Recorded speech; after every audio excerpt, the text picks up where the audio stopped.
Talagang grateful. Carlos, since may bahay ka na, meron ka na bang plan magpakasal?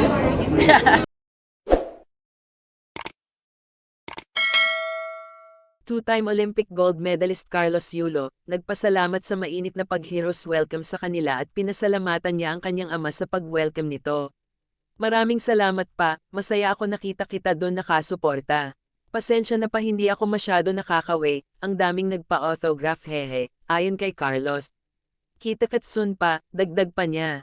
Ang dahilan ng kanilang pagkawala ay maaaring may ugnay sa away ng pamilya ni Carlos at ng kanyang ina na si Angelica Yulo.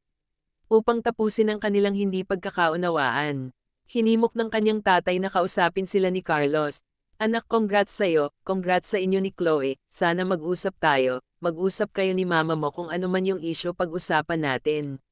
Kasi hindi totoo yung mga kumakalat sa balita, ayon sa papa ni Carlos. Sana po mag-usap-usap kaming family at si Chloe para matapos na tong konting alitan, dagdag pa niya. Dahil sa mga biyayang natanggap ni Carlos Yulo ay tinanong din siya kung may plano na ba silang magpakasal ng kanyang girlfriend na si Chloe. Yung condo at ano, titira ka ba doon? Anong plano mo?